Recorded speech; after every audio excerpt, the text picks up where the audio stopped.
Vou botar aqui. Bota Uma vez aí. nós pegamos um ladrão, aí couro, né? Couro no ladrão. Aí levamos lá pro 42 DP. Aí chegou lá, o ladrão entrou lá no DP e falou assim: quero fazer uma queixa aqui que o polícia me bateu.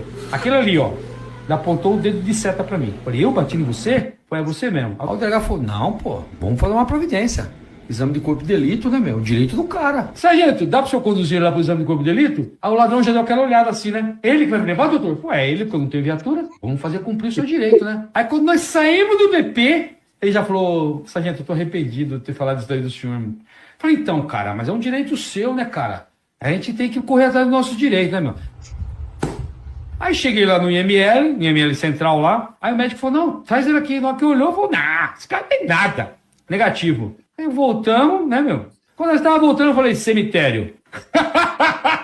Entramos no cemitério, couro. Eu bati pouco em você, cara. Couro. Aí deu outro couro, né? Mas foi assim, 3 vezes melhor. Aí chegamos lá no DP, já entrou daquele jeito, né, meu? Mancando, com os dedão já tudo inchado. Aí o delegado falou, e aí? Eu falei, negativo, doutor. Exame lá, rapaz, acho que ele se enganou. Aí o delegado já olhou pra ele assim, já viu ele pior do que ele quando ele chegou na primeira vez. Oi, você quer falar mais alguma coisa? Ele falou, não, quero falar mais nada não, doutor. Aquela conversa no pé do ouvido é de lei, né? Uma vez nós pegamos um ladrão. E aí, nesse dia, o Eduardo até falou assim, pô, cara, o que eu tava falando, né? Eu tava falando assim, pô, velho, a gente tem que parar de dar moral para esses caras que contam esse tipo de história, porque a minha tese é que essa é uma uso da força não legítimo, que afasta algumas pessoas de gostar da polícia. E aí, quando a polícia vem usar o uso da força legítimo, foi o que aconteceu lá no Rio de Janeiro contra o crime organizado, a opinião pública já está contra a polícia antes. E aí, no dia eu falei assim, porra, velho, eu acho que esse sargento Castro, ele presta um desserviço para a polícia, ele afasta a opinião pública da polícia. E assim conheci o Perestelo.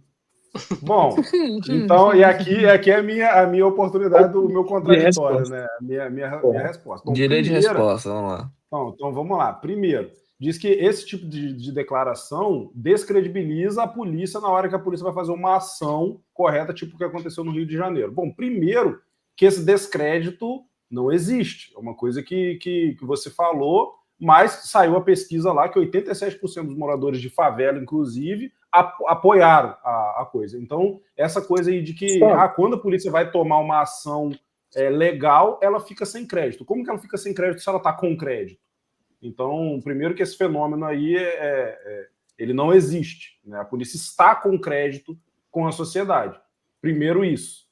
O segundo ponto é que essas pessoas que você está falando que se afastam do discurso de direita são pessoas garantistas e muito legalistas, né? Muito legalistas que observam muito mais o mundo jurídico do que o mundo real, né? Porque o que acontece? A gente tem que entender que são mundos paralelos, né? Eu tenho o mundo jurídico, e aí, do ponto de vista jurídico, eu vou concordar 100% do que você está falando. É um uso ilegítimo da força. Concordamos com isso no mundo jurídico, tá ligado? Só que o mundo real, e aí vamos chamar aí de um mundo sociológico, vamos colocar assim, é um mundo paralelo que, inclusive, ocorrem julgamentos diferentes, muitas vezes, em cada um desses mundos. Vou dar exemplo aqui do caso do Johnny Depp com a Amber Heard. Muito antes do julgamento jurídico, houve o julgamento social que fez o Johnny Depp perder contrato, perder filme, perder dinheiro, perder tudo, antes do julgamento. Então, esse mundo, ele existe. E aí, a gente falando do mundo, vamos colocar aqui, um mundo que não é jurídico, vamos colocar assim, cara, a gente está falando de um mundo que as pessoas anseiam por respostas contra criminosos, entendeu? A gente está falando e num país que o cara é preso 87 vezes e é solto na semana seguinte, você prende o cara, e no outro dia ele vai estar solto, muitas vezes, na visão da sociedade, vamos colocar assim, a única punição de verdade que o cara vai ter é aquele couro que o policial vai dar ali no cara, e é por isso que muitas vezes a população fica do lado do policial que faz essas coisas, mesmo juridicamente sendo errado. Então, e se isso que eu estou falando aqui não refletisse a realidade, o Sargento Castro não teria 800 mil seguidores, assim como tem, tá ligado? Ele não teria ganhado tanta popularidade como tem ganhado, entendeu? No final do dia, o efeito que essas histórias que o Sargento Castro tem, no final do dia, o efeito das histórias do Sargento Castro é o oposto do que você disse que teria. Você disse que afastam as pessoas, na verdade, atrai as pessoas. E a prova que atrai as pessoas é o crescimento exponencial do perfil. Eu mesmo falei que ele estava com 700 mil e de recente ele explodiu para 800 não sei quantos mil. Exatamente. E continua crescendo. Se isso afastasse as pessoas, ele ia estar perdendo seguidor, não ganhando. Cara, então, eu acho que pode fazer o que ele afasta. Então, o que ele afasta, então o que ele afasta são os garantistas, tá ligado? Aquela pessoa assim, que, tipo assim, não, você tem que garantir. Eu vou prender o cara aqui, eu vou garantir, por exemplo, a pena que o cara vai pagar é restritiva de liberdade, mas não é restritiva de dignidade. Então o cara tem que ir preso, ele tem que ter dignidade, ele tem que comer bem, ele tem que dormir num lugar bacana, ele tem que não sei o quê, porque ele foi privado da liberdade dele, ele não foi privado da dignidade. Isso é um discurso garantista. Para as pessoas que têm esse ponto de vista garantista, aí eu concordo com você, pode afastar dessas pessoas. Só que essas pessoas, eu entendo que normalmente essas pessoas têm um viés de esquerda, tá ligado? As pessoas que têm viés de direita, normalmente, é pau no vagabundo, mano. Normalmente o cara que é de direita, ele não é garantista. Você tá entendendo? Então, então essa postura vai afastar pessoas que já estão afastadas, pessoas que não é do nosso espectro. É que eu acho que o argumento do Ventura é muito relacionado, tipo assim, pô, tem tanta história, com certeza o maluco tem tanta história mais incrível de coisa que aconteceram pra ele contar do que a vez que ele bateu no cara, aí depois aí prendeu, aí levou, aí o cara, pô, me bateu, aí leva no ML, aí no caminho do ML para a delegacia ele bate no cara de novo. Assim, é um absurdo o cara fazer isso, entendeu? Como o cara já deve estar aposentado, ele pode falar as histórias que ele quiser. Não, calma aí. Absurdo sob qual ponto de vista? Absurdo dele falar que fez isso. Por quê? Porque se um policial nativo vira e fala que fez isso, ele tem que ser desonerado do carro, porque ele cometeu um crime.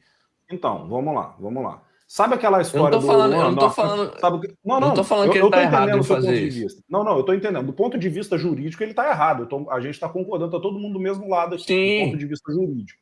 Tá todo mundo do mesmo lado. Eu concordo que tá errado, concordo que, juridicamente falando, não tem nem o que argumentar. Entendeu? Eu tô debatendo o ponto social da coisa. O ponto que ele disse que afasta pessoas do nosso tipo de direito. Certo. Entendeu? Eu falei, olha, afasta os garantistas. Tá? E o que acontece? Olha só, até perdi o fio da meada aqui, uma coisa que estava na ponta da minha língua aqui. Vai, mano. Mas Ih, caramba. Tá vendo? Lembra que eu falei do Pentium 3? Tá ligado? Lembro. Meu raciocínio é meio lento, mas o que acontece? Vamos retomar aqui. O Sargento K. Lembrei. Lembra aquela história do Oruan, no canto que nós vive? Sim. Lembra dessa história? É isso, cara. O Sargento Castro ele tá contando experiências que ele teve. Cara, eu já ouvi história e tem um ponto que é o seguinte, um ponto muito importante, que é o seguinte, cara. Nos Estados Unidos, em países desenvolvidos, quando o policial tem contato com uma pessoa da sociedade, e eu estou colocando uma pessoa da sociedade, porque pode ser uma pessoa de bem, uma pessoa ruim, uma pessoa X. Eu não sei quem é essa pessoa. Essa pessoa olha para o policial e enxerga o Estado. Essa pessoa está representando o Estado ali. Não importa quem é aquela pessoa. Está uniformizado, é um policial, é o Estado ali. Aqui no Brasil, e aí eu não sei se é só aqui no Brasil ou se é em países de terceiro mundo, não sei. Mas aqui acontece uma outra coisa, que é o seguinte, quando o policial tem contato com um paisano, uma pessoa, o que o paisano olha não é o Estado representado naquela pessoa. O paisano olha o CPF que está ali, olha a pessoa física. Ele olha, entendeu? A pessoa que está dentro da farda. Ele não olha o soldado Perestelo que está representando o Estado. Não, ele olha o Rogério Perestelo que está dentro daquela farda ali. Ele olha de uma forma pessoal. Então, o que como se ele não visse o Perestelo, né? Não vê o nome de guerra, ele vê o Rogério. Exatamente. E isso tem uma consequência. Qual que é a consequência? A reação que a pessoa vai ter vai variar de policial para policial que vai estar ali. E mais uma coisa é o seguinte, e qual a consequência prática disso? Faz com que a arma do policial não seja o instrumento principal de trabalho dele. O instrumento principal, e agora o que eu vou falar aqui é uma coisa muito subjetiva, então eu vou pedir que vocês aguçem um pouco a boa vontade para entender o que eu vou dizer aqui, porque não é uma coisa fácil de entender. Então peço um pouquinho de boa vontade para entender o que eu vou dizer aqui. A parte mais importante do policial quando ele vai para a rua é a moral dele. É mais um policial que está sem moral é mais perigoso ele ir para a rua sem moral do que ele ir desarmado. Tá ligado? Eu já ouvi história de polícia prendendo o cara sem viatura, sem algema, chegar pro cara e falar, ó, você e você estão presos. Vão andando comigo para a delegacia, porque se vocês não vierem vai ser pior. E os caras irem andando até a delegacia. Porque sem precisar de ter algema. Sem arma, sem viatura e sem algema. O cara só com a moral dele. Chegou lá, apontou, ó, você e você estão presos. Vamos agora para a delegacia. E foram andando para a delegacia. O nome disso é autoridade, cara. Exatamente. Isso aconteceu, obviamente isso não é uma história recente, mas isso aconteceu aqui na minha cidade, com um cara chamado Delegado Francilino. Você falar esse nome aqui na minha cidade, foi tipo assim, enfim, é o cara muito famoso aqui na minha cidade. Só de eu falar o nome dele, as pessoas sabem que essa história que eu tô contando é verdade. Entendeu? Então o que acontece? O tempo todo, e aí eu vou mandar no...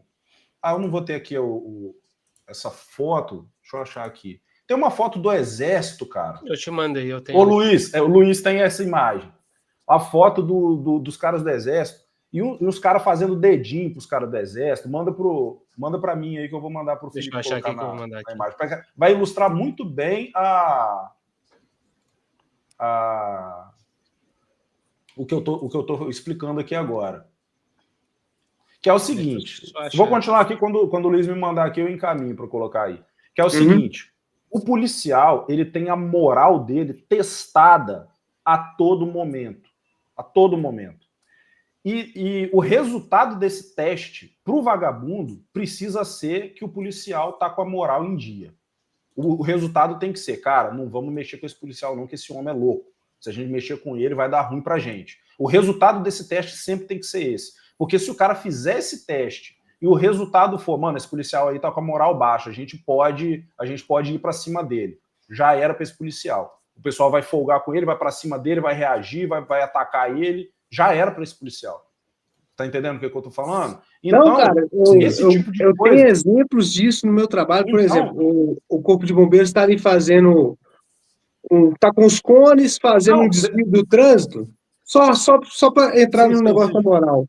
Tá fazendo um desvio do trânsito ali, e às vezes um motociclista passa entre os cones e que fura ali, porque ele vê uma brecha e passa. Aí os próprios bombeiros olham entre si e falam assim, porra, ninguém respeita mesmo. Se fosse a polícia, nego não passava. Aí eu olho para ele, claro, vocês não se dão respeito. Quando o cara começa a querer passar, você tem que impor a moral em cima dele, pô. Você tem que partir para cima dele e falar, irmão, não, e cessar. Quando a pessoa não faz isso, quando a pessoa não se impõe como autoridade, ela não vai ser respeitada. Aí, Felipe, mandei no grupo lá a imagem, coloca na tela aí. Olha, é só para ilustrar o nível de desrespeito que o brasileiro médio tem com o militar hoje em dia. Não hoje em dia, isso aí vem de anos e anos e anos de desconstrução das forças militares no Brasil, tanto do Exército brasileiro, das Forças Armadas, como qualquer tipo de coisa que leva o nome militar. Olha isso aí. Então, o que acontece? O policial, juridicamente falando, se a gente ficar no âmbito jurídico, não tem o que o policial fazer contra isso aí, pô. A vida do policial não está em risco, a vida do policial não está em risco, não tá fazendo, os caras não estão armados. Juridicamente falando, não tem o que o policial fazer legalmente. Agora, entendeu? Deixa eu só fazer. Que a verdade só que o que acontece? Se o policial não faz nada, ele sai com a moral dele baixa do local. Você tem razão.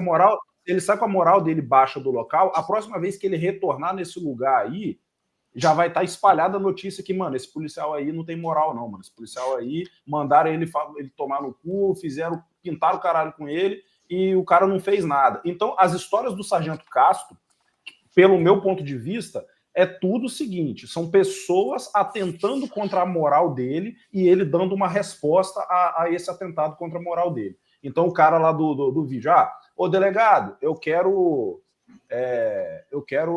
representar contra o policial porque ele me bateu.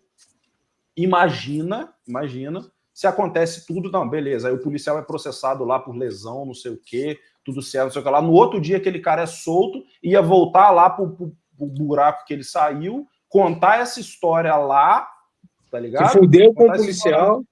Que fudeu com o policial. Lembra aquele policial que me prendeu ontem? Então, que ele se fudeu todo, porque ontem eu cheguei lá na delegacia, botei pra torar em cima dele, e não sei o que lá, não sei o que lá. A próxima vez que aquele policial voltasse lá para aquele lugar, ele ia voltar lá com a moral baixa, e todos os vagabundos de lá ia pintar e bordar com a cara dele. Entendeu? Então, a história que ele tem que voltar lá no local e contar é o seguinte, mano, aquele policial é louco, mano. Se você for preso por ele, não fala negócio de... Cara, não entra não que vai dar ruim. A história que ele tem que contar tem que ser essa.